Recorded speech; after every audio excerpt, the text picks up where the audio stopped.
그러므로 너희는 이렇게 기도하여라.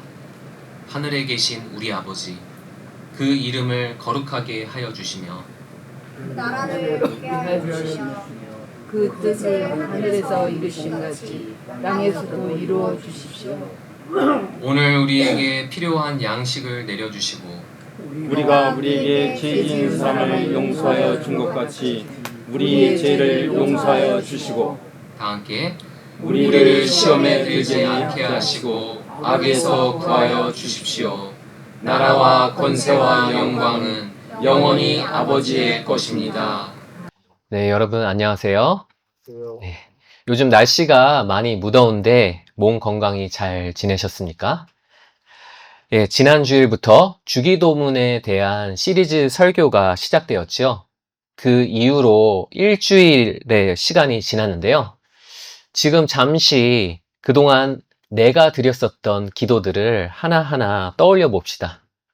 내가 아침에 눈 뜨자마자 무엇이라 기도했나? 매 끼니 식사 때마다 뭐라고 기도드렸나? 또 따로 할애한 내 기도 시간 때 뭐라 기도드렸나 생각해 봅시다. 두 손 모으고 눈을 감자마자 내가 하나님께 가장 먼저 간구했던 것, 내가 가장 간절하게 기도했던 것이 있다면 그것은 무엇일까요? 이전에 제가 일본에서 목회 사역을 하고 있었을 때 다른 사람들은 도대체 그 기도할 때 보통 뭘 간구하나 궁금해 했던 적이 있었습니다. 그러던 중에 사람들의 기도 내용을 한눈에 다 들여다볼 수 있는 곳을 발견하게 되었는데요. 예, 그곳은 예전에 한국교회에 큰 상처를 입혔지만 일본에 가면 한 번쯤은 들러보게 되는 곳, 바로 신사입니다. 예, 신사에 들어가면 사진 속에 저런 작은 나무판들을 판매하고 있습니다. 일본어로 에마라고 하는 건데 그 말의 모양을 한 소원 나무판입니다. 예, 옛날에는 말 모양이었는데 요새는 저렇게 사각형 모양으로 바뀌었죠. 사람들은 이 에마 위에 소원을 적어서 저렇게 에마 그 복납처에 걸어두는데요. 신령에게 소원을 빌어서 그 소원을 들어주는 그 대가로 마땅히 말 정도는 그 동물, 말 정도는 제물로 바쳐야 되는데 그렇게 할 수가 없으니까 말의 형상을 한 이 나무판이라도 신령에게 바친다라는 그런 의미의 것이죠. 유명한 신사에는 에마들이 참 엄청 많이 걸려 있는데요. 워낙 세계 각지에서 관광객들이 몰려오다 보니까 정말 다양한 언어로 소원이 적혀 있습니다. 좀 과장을 보태서 말하자면 진짜 전 세계 사람들의 기도 제목들을 한눈에 다 볼 수 있는 곳이죠. 에마에 적힌 그 내용들을 대충 훑어보면은 합격 기원, 무병장수, 사업 번창, 이런 여러 가지 그런 기도 제목이 참 다채롭게 있는데요. 하지만 딱 한마디로 그 모든 기도를 다 정리하자면 그건 나와 내 가족의 안정과 번영입니다. 우리 인간의 기도는 보통 이렇게 나에게 유용해 보이는 것들을 간구하는 내용으로 꽉 차 있죠. 그렇다면 예수님은 뭘 두고 기도하실까요? 지난 주일에 살펴봤듯이 주기도문에는 6가지 간구가 있죠. 예, 초반부에 첫째, 둘째, 셋째 이 3가지 간구는 하나님 중심의 간구이고요. 후반부에 넷째, 다섯째, 여섯째 간구는 우리의 필요를 아뢰는 내용입니다. 우리는 대개 하나님 너무 힘듭니다. 도와주십시오 라고 먼저 기도하죠. 하지만 주기도문은 순서상 하나님 중심의 간구를 우선한다는 거죠.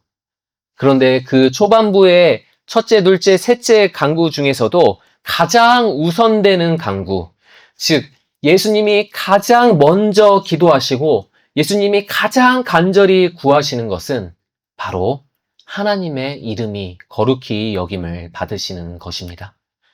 예수님의 마음속에 자리 잡고 있는 가장 큰 갈망은 바로 하나님의 이름을 향하고 있는 것이죠.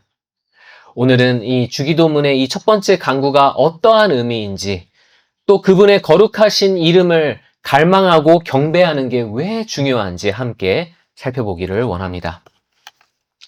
예수님이 가르치신 그 첫 번째 강구를 이해하기 위해서는 우린 먼저 이름이라는 것에 대해 알아야 하는데요. 이름은 단순히 누구를 부르는 호칭 그 이상의 의미를 지니죠. 우리는 다른 사람과 처음 관계를 맺을 때 보통 통성명이라는 걸 합니다. 서로의 이름을 알고 그 이름으로 서로를 부를 때 그때 비로소 인격 대 인격으로 소통이라는 것이 시작되죠.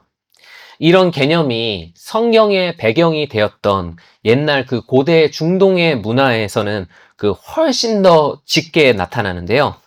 당시 신의 이름이라는 것은 신과 인간이 서로 소통할 수 있는 유일한 통로 역할을 했었습니다. 신이 어떤 사람한테 자기 이름을 알려준다는 건 그 사람과 소통하겠다라는 거고요. 신이 자기의 이름을 숨긴다는 건 그 사람이 나한테 접근하지 못하도록 차단하겠다는 거였습니다. 그래서 고대 중동의 신하들을 보면은 신들이 자기 이름을 공개하기 꺼려하는 경우가 꽤 있었는데요. 왜냐하면 자기 이름을 아는 누군가가 접근해서 자기를 통제하려 들까봐 두려웠던 거죠. 이렇게 당시의 문화적 관점을 가지고 성경 속의 하나님 이름 관련 이야기를 바라보면 그 의미가 한층 더 깊게 다가오는데요. 여러분은 하나님의 이름 하면 어떤 성경 이야기가 가장 먼저 떠오르세요? 아마 그 가장 대표적인 것이 출애굽기 3장이 아닐까 싶은데요. 불이 붙었지만 타지 않는 그 떨기나무에서 하나님이 모세에게 출애굽의 사명을 주시죠. 당시 이집트에서 종살이를 하고 있던 그 이스라엘 사람들을 해방시키라라는 거였습니다. 그런데 하나님께서 이런 엄청난 사명만 남기시고 이제 대화를 서서히 마무리 지으시려는 그런 느낌이 드는 겁니다. 그러니까 모세가 초조해져서 급하게 묻죠. 뭐라고 합니까? 다 함께 읽어보겠습니다. 그들이 저에게 그의 이름이 무엇이냐 하고 물을 터인데 제가 그들에게 무엇이라고 대답해야 합니까? 네. 물론 이스라엘 사람들의 질문에 대비해서 하나님의 이름을 여쭤본 것도 있지만은 당시 이름은 소통의 통로라고 여겨졌기 때문에 하나님께서 모세에게 그 하나님 본인의 이름을 안 알려주시면은 하나님과의 소통이 끊어질까봐 모세는 황급히 하나님께 이름을 여쭤봤던 겁니다. 그래서 하나님은 자기 이름을 알려주셔서 그 소통의 길을 열어주시죠. 그리고 이름이라는 것에는 또 다른 역할이 있는데요. 라틴어 격언 중에서 노멘 에스트 오멘 이라는 말이 있습니다. 직역하면은 이름이 곧 징조이다 라는 뜻인데요. 여기 있는 우리 모두는 서로의 이름을 아주 잘 알고 있죠. 그리고 여기 계신 한 분 한 분의 이름을 생각하면은 그 이름과 관련해서 내가 경험했던 그런 느낌들이 떠오르죠. 민장로님의 이름을 생각하면은 뭔가 그 기쁨과 순수함이라는 이미지가 떠오르고요. 또 서사모님의 이름을 생각하면 뭔가 따뜻함과 밝음의 이미지가 떠오릅니다. 이름은 그렇게 그 사람이 가진 본질을 드러내는 그 징조라는 거죠. 이름이 가진 이러한 면이 성경에서도 드러나는데요. 성경에서 하나님의 이름은 첫째, 하나님 자신의 성품을 뜻하고 그리고 하나님의 자기 계시, 즉 우리 작은 인간이 크신 하나님의 성품을 이해할 수 있도록 우리 인간의 눈높이에 맞춰서 알려주시는 걸 말합니다. 아까 모세가 하나님께 이름을 여쭤봤던 이야기로 한번 되돌아가 볼까요? 모세가 이름을 여쭤보자 하나님은 뭐라 대답하셨습니까? 아주 유명한 말씀이죠. 14절 함께 읽겠습니다. 하나님이 모세에게 대답하셨다. 나는 곧 나다. 너는 이스라엘 자손에게 이르기를 나라고 하는 분이 너를 그들에게 보냈다고 하여라. 예. 하나님께서 밝히신 그분의 이름은 나였습니다. 하나님은 그 이름에 담긴 의미를 이렇게 풀어주셨죠. 나는 곧 나다. 개역개정으로는 나는 스스로 있는 자이니라 라고 번역되어 있죠. 이걸 더 풀어서 설명하자면 나는 스스로 존재하는 자이고 세상에 존재하는 모든 것의 근원이다 라는 것이죠. 나라는 그 이름을 알려주셔서 자존성이라는 당신의 그 초월적인 성품을 계시해 주신 것입니다. 이 가톨릭 교황이었던 베네딕토 16세라는 분이 계시는데 그분은 하나님의 이 신비한 이름을 가리켜서 이렇게 말했습니다. 이건 이름이면서 동시에 이름이 아니다. 예. 하나님이 이 이름을 통해서 말씀하시려는 건 너는 나의 이름을 불러도 좋다. 하지만 그 이름으로 나를 온전히 다 이해해야 한다고 착각하지 말아라. 나는 결코 너희 인간이 쓰는 언어 몇 글자로 파악될 만큼 작은 존재가 아니다. 라는 겁니다. 아까 말씀드렸듯이 하나님의 이름은 그분의 성품 그 자체를 뜻하지만 동시에 그분의 이름은 우리 무지한 인간이 이해할 수 있도록 우리 눈높이에 맞춰서 알려주신 것에 불과하다는 겁니다.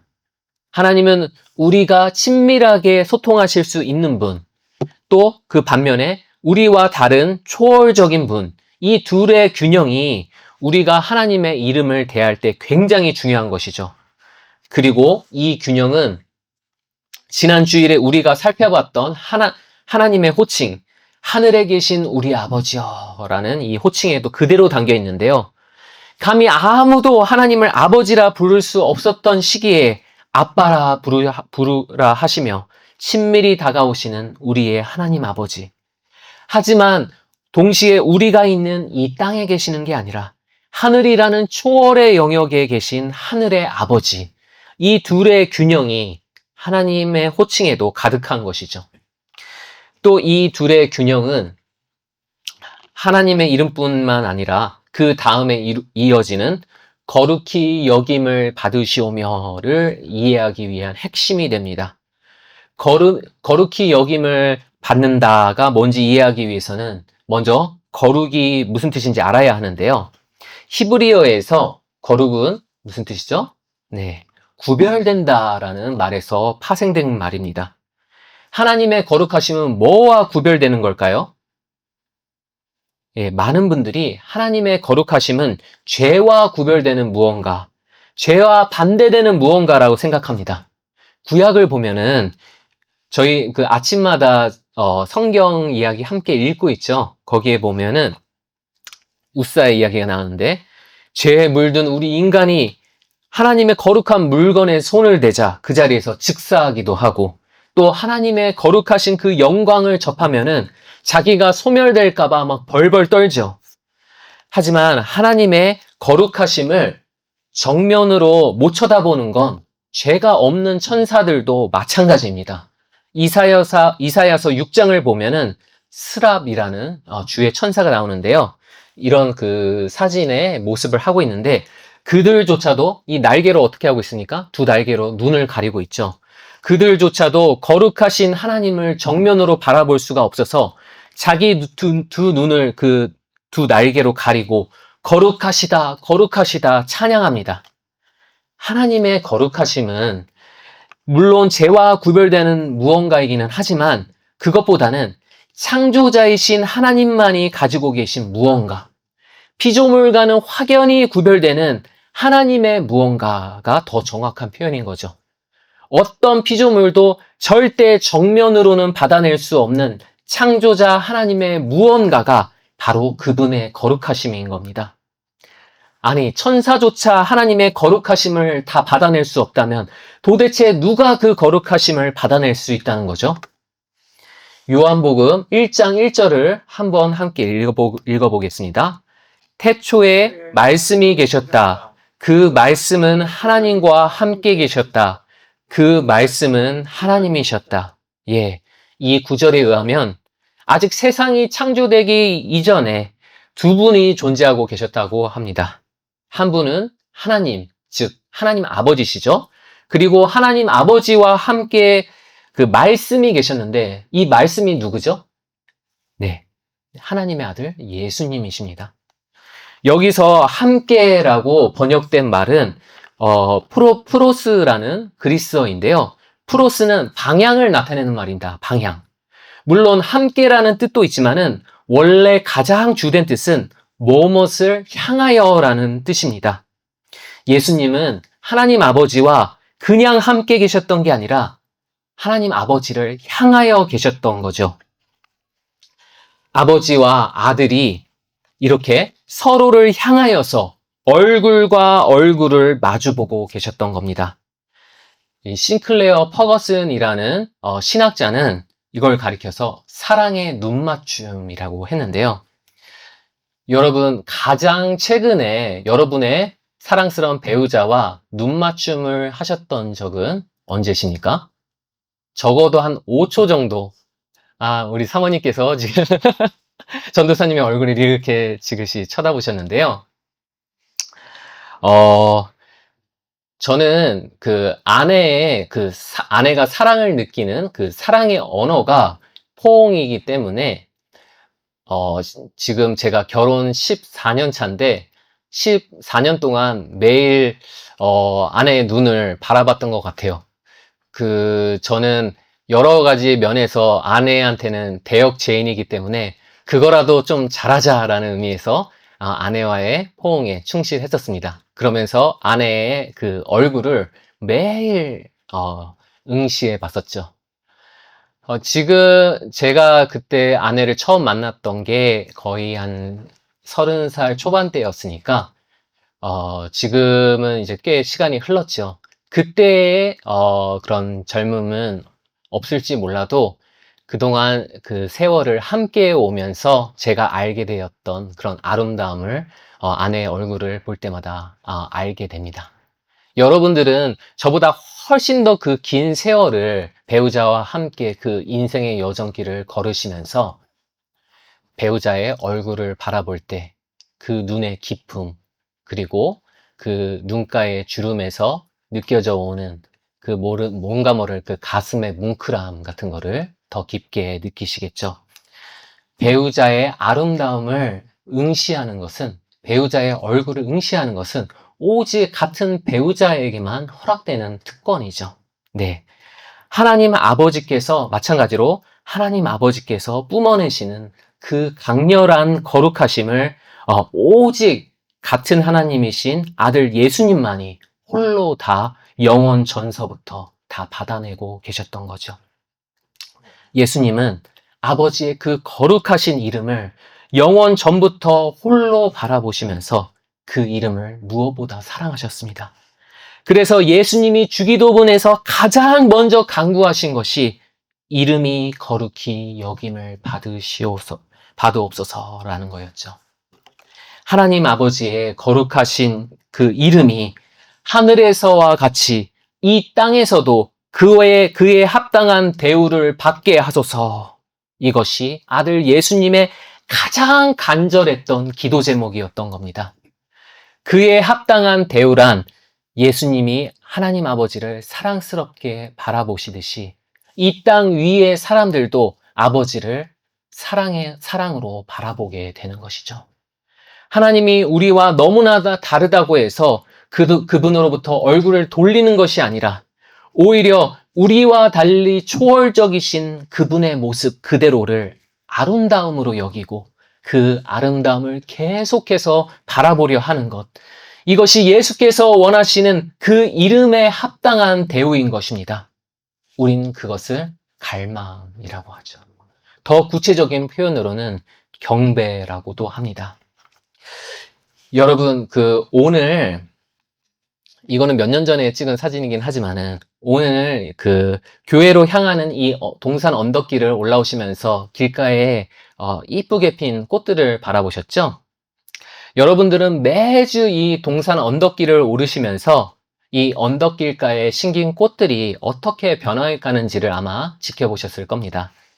솔직히 말하자면 저는 40대가 되어서 이곳에 오기 전까지는 제 손으로 직접 씨를 뿌려서 식물을 키워본 적이 단 한 번도 없었어요. 자연을 사랑하는 저희 아버지 덕분에 도시에서 자랐던 제가 생전 처음으로 흙을 파고 씨를 뿌리고 물을 줘보게 됐습니다.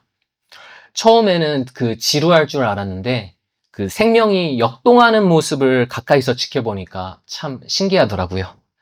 어디서부터 온 건지 모를 그 씨앗이 알 수 없는 섭리로 제 손에 들어와서 이곳에 심기고 하늘에서 내려주는 그 태양빛과 빗물을 만나서 꽃을 피워냈습니다. 나는 이 과정에서 아주 일부만 동참했을 뿐인데 내 힘이 닿지 않는 창조자의 영역에서 보이지 않는 손길이 생명 하나하나의 생애를 주관하시는 게 느껴지니까 참 가슴이 뭉클해지더라고요. 아, 이 손길이 나 또한 이렇게 이 땅에 심으셨구나.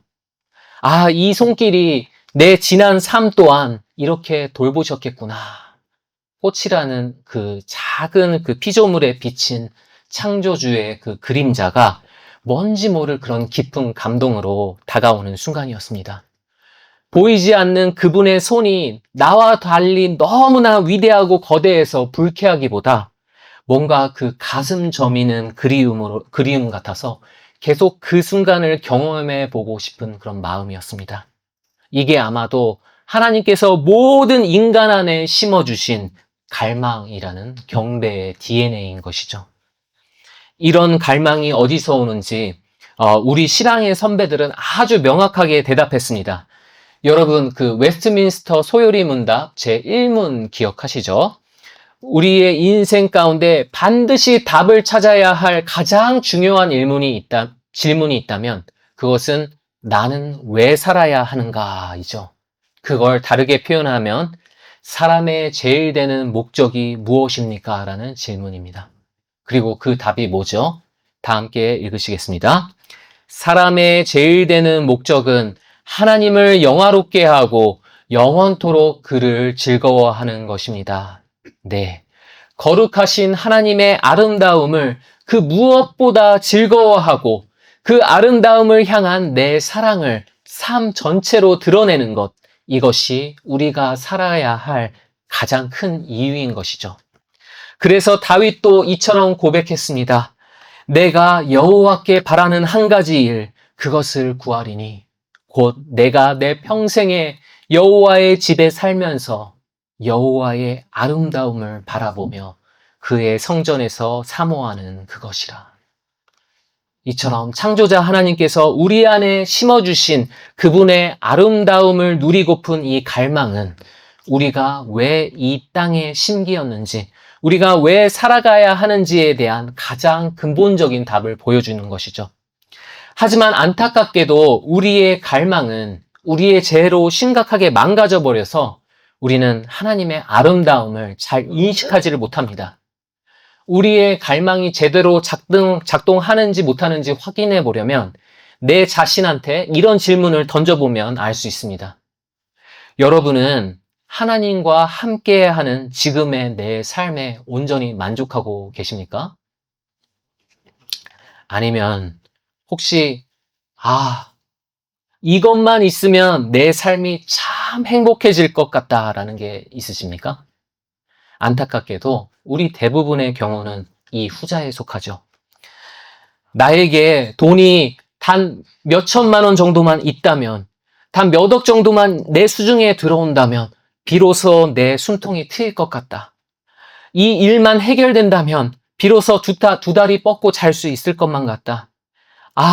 저 사람만 날 좀 인정해 준다면, 날 좀 사랑해 준다면 비로소 내 자신이 가치 있는 존재로 느껴질 것 같다. 이처럼 우리는 그때그때 처한 상황에 따라서 내게 유용하게 느껴지는 것으로 이 괄호 안에 답을 바꿔갑니다. 그리고 그 답을 가장 먼저 생각하고 가장 자주 떠올리고 가장 간절히 구하죠.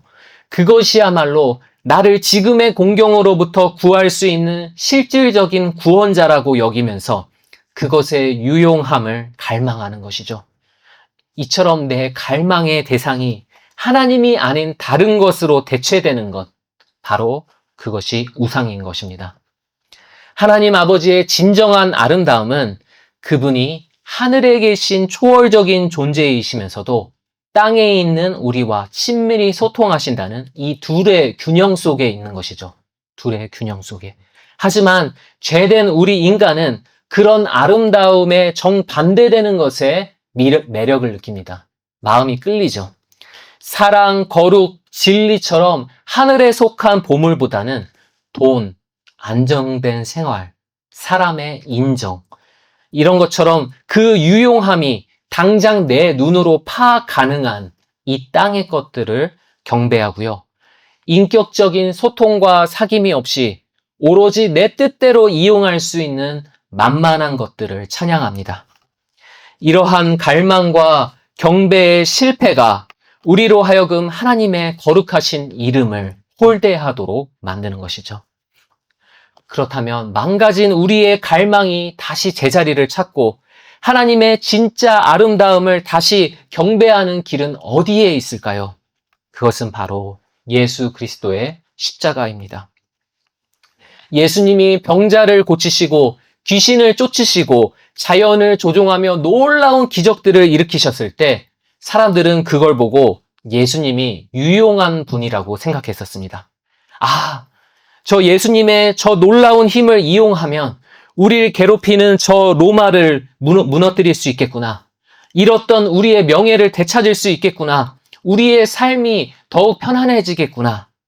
하지만 예수님은 우리 생활에 당장의 안락이 걸린 그런 실용적인 문제들보다 우리의 생명이 걸린 죄라는 근본적 문제를 해결하시기 위해 십자가를 지려 하셨습니다. 아니, 하나님의 아들이 강한 힘으로 군림하는 게 아니라 인간 따위를 위해 연약해지며 죽으려 한다니, 이 땅이 도저히 이해할 수 없는 하늘 아버지의 지혜가 바로 십자가였던 거죠. 예수님의 십자가는 너무나 거룩하고 초월적이어서 사람들은 더 이상 예수님이 유용하지 않다고 판단하게 되었습니다. 그러자 그들은 예수님과의 친밀했던 그 관계가 불편해졌습니다. 그리고 예수님과의 그 모든 소통을 다 끊어버리고 등을 돌리고 그분을 핍박했죠. 예수님은 그렇게 십자가 위에서 하나님의 아름다움을 조롱하는 우리의 모든 죄를 짊어지셨습니다. 하나님의 거룩하신 이름을 홀대하는 우리를 위해 대신하여 죽으셨습니다. 예수님은 그렇게 자신의 십자가 죽음을 통해서 우리의 훼손되었었던 갈망을 구원하신 거죠. 그리하여 예수님 당신이 저 영원 전부터 홀로 바라보셨던 하나님 아버지의 거룩하심을 우리 또한 맛볼 수 있는 길을 열어주시는 겁니다. 물론 우리는 한낱 피조물에 지나지 않아서 예수님이 하나님 아버지와 얼굴을 마주하듯이 그와 동일한 방식으로 그 거룩하심을 정면으로 응시하는 건 불가능합니다. 하지만 하나님 아버지는 우리로 하여금 예수님을 통해서 그분의 거룩하심을 정면이 아니라 엿볼 수 있게 허락하시죠. 사람들의 눈에 예수님의 십자가가 어리석어 보였던 것처럼 우리 또한 하나님이 지금 내 삶을 이끄시는 방법이 도무지 이해가 안 될 때가 너무나 많습니다. 내 상황은 지금 너무나 다급하고 위험천만한데 이 신앙이라는 것이 전혀 유용해 보이지 않을 때가 우리가 살면서 너무나 많죠. 하지만 예수님은 우리가 하나님의 뜻을 다 헤아릴 수 없을지라도 그분을 아버지라 부를 수 있는 길을 열어주셨습니다. 그리고 말씀과 기도를 통해서 거룩하신 그분과 친밀히 소통하도록 허락하십니다. 그 친밀함을 통해서 하나님은 내게 나와 다른 그분의 모습 그대로를 아름다움으로 인식할 수 있는 힘을 주시는 것이죠. 그리하여 하나님이 유용하신 분이기 때문이 아니라 하나님이 아름다운 분이시기 때문에 그분을 갈망하고 경배하며 그분의 뜻을 따라 나아갈 수 있는 겁니다. 여러분, 지금 여러분은 어떤 형편에 서 계십니까? 오늘 기도 속에서 여러분의 마음을 가장 사로잡고 있는 그 간구와 갈망은 무엇입니까? 우리 주 예수님은 하나님의 거룩하신 이름을 무엇보다 갈망하셨던 분입니다. 그분이 오늘 우리에게도 하나님의 거룩하심 속에 담긴 그 아름다움을 응시할 수 있는 영안을 열어주실 것입니다. 또한 그 아름다움을 따라 살아갈 힘을 주시고 나아가 이 아름다움을, 이 거룩한 이름을 아직 알지 못하는 이들에게 담대히 전할 수 있는 용기 또한 허락하실 줄 믿습니다. 우리의 삶과 입술을 통해 주님의 이름이 합당한 대우를 받게 하실 그 놀라운 은혜를 기대합니다.